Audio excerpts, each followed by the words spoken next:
My brother Paul loved noise. I needed quiet. It wasn't a preference, it was a medical necessity. I have an autoimmune condition. My body attacks itself without daily medication. Paul saw my routine as a personal insult. Every time I took my pills at dinner, he'd groan. "There goes the Buzzkill," he'd say, rolling his eyes. This New Year's Eve, our parents were on a Caribbean cruise. Paul was living in our childhood house.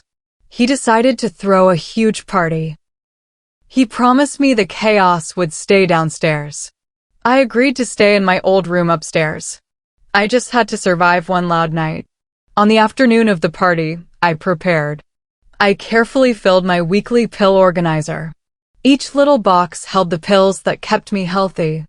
I placed it on my nightstand. I double-checked the backup bottles in my bathroom cabinet. Everything was set. By 8 p.m., the doorbell was ringing nonstop. The bass from the music downstairs vibrated through the floor. I went to take my evening dose. I popped open the compartment for Tuesday. It was empty. I checked Wednesday, Thursday, all of them.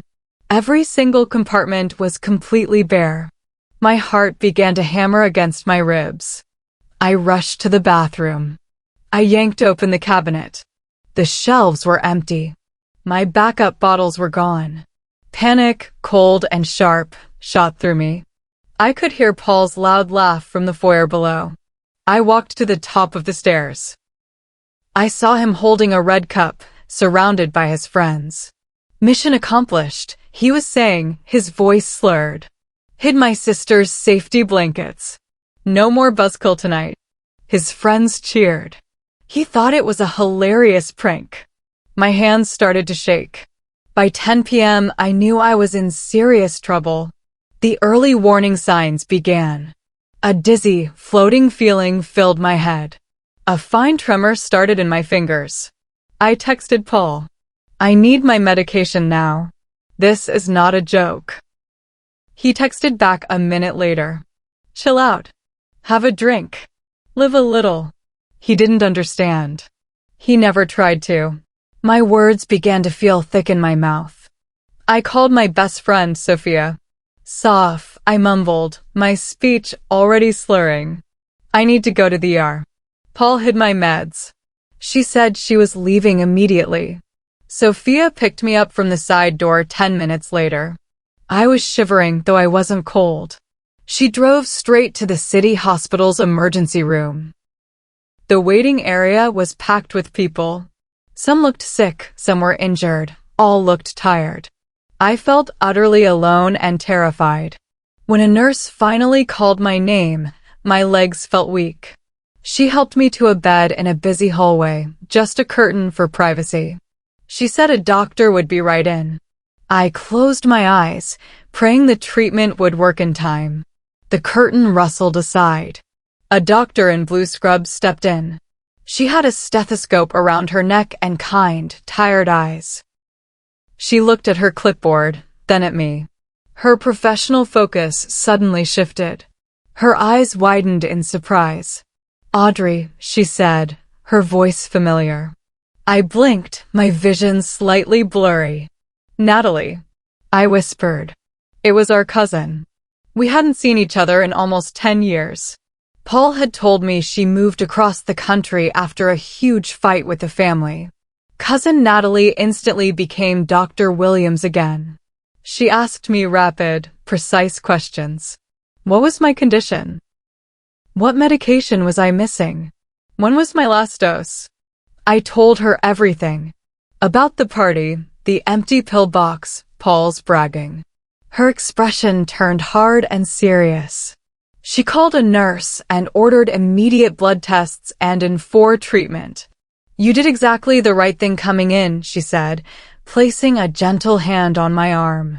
Just then, we heard a loud, dramatic voice outside the curtain. It was Paul. "I'm looking for my sister. She's sick.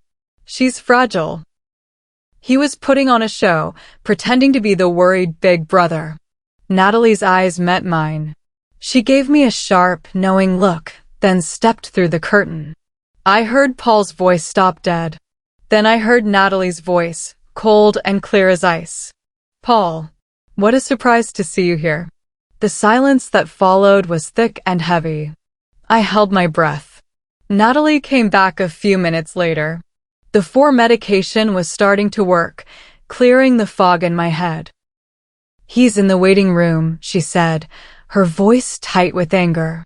He tried to tell me he was a financial consultant from Chicago. He has no idea I'm your treating physician. He also doesn't know I never left the state. The pieces crashed together in my mind. Paul had cut off our entire extended family. He told me they were the toxic ones. He had lied to me for years. Natalie sat on the edge of my bed. Audrey, what he did is legally reckless. Withholding essential medication from someone with a documented medical condition is a form of endangerment. I am a mandatory reporter.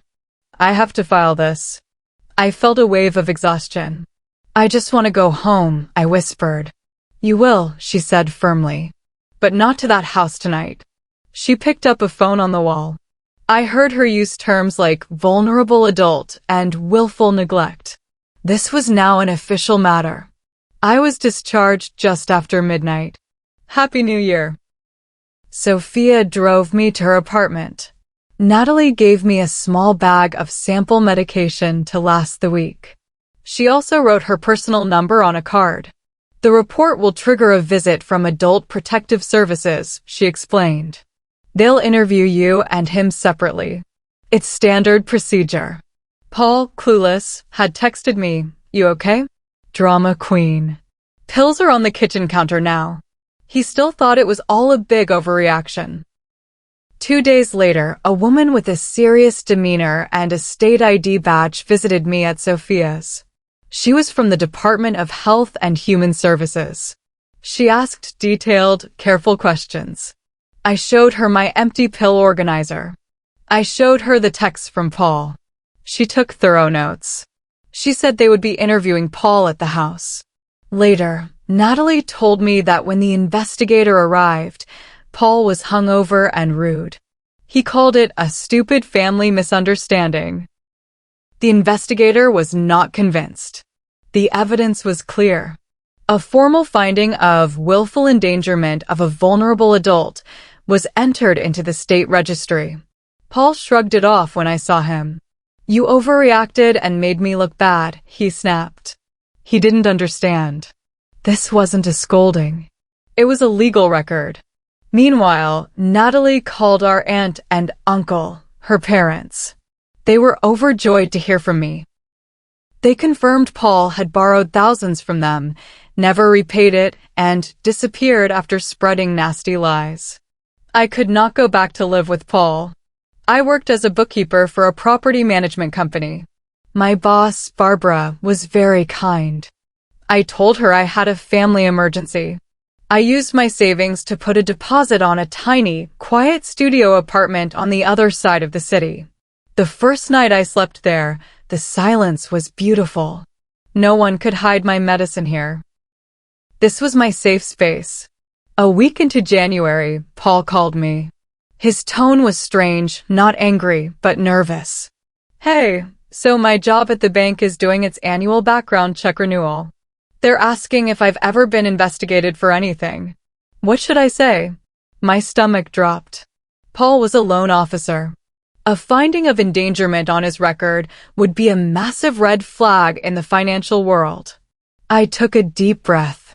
You should tell the truth, Paul, I said quietly. He did not tell the truth. He checked the box that said no, but the bank's background check was thorough. It included a search of state health and welfare registries. The finding was there, linked to his name and address.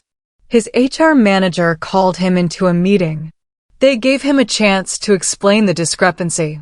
Paul, now panicking, tried to say it was a mistake. But they had a copy of the official report. They placed him on immediate administrative leave. The bank had a zero-tolerance policy for issues concerning integrity and judgment. Handling people's loans required absolute trust. A formal finding that he willfully endangered a family member's health showed a stunning lack of both. They could not have him representing their institution. After a week of internal review, they terminated his employment. Paul called me, screaming that I had ruined his life and his career. I listened silently. He had done it all by himself. Now jobless, Paul had no money. He had been living in our parents' house rent-free but was supposed to pay the utilities. He had spent all his money on parties and gadgets. The power company shut off the electricity. He was forced to call our parents on their cruise. He had to confess everything: the party, the prank, the investigation, losing his job. They were furious. They told him to pack his things. They were hiring a property manager to rent the house out. Paul had nowhere to go. I focused on building my new, calm life. Natalie invited me to Sunday dinner at her parents' house. Walking in was like stepping into a warm hug. My aunt and uncle embraced me, their eyes wet. We had a long, laughing dinner full of stories. They never mentioned Paul. It felt like coming home to a family I didn't know I still had. My health improved steadily in my peaceful apartment. Paul, desperate and humiliated, found out about the dinner. He showed up at the house, his clothes rumpled. Our uncle answered the door. Paul tried to smile, to use his old charm. Our uncle, a stern retired engineer, held up a hand to stop him. Natalie told us everything. The hospital. The report. The lies you told about us. The money you stole. You are not welcome here. He closed the door firmly. I watched from the window as Paul stood on the porch for a full minute, alone, before trudging away. At work, I thrived. Barbara, impressed with how I'd handled my crisis, put me in charge of the books for several new, high-end properties. She gave me a substantial raise. I bought a nice frame for a photo from that family dinner. It sat on my kitchen counter. Every morning, it reminded me I was part of a family that cared about me, not what I could do for them. In late January, I received a formal letter from the state.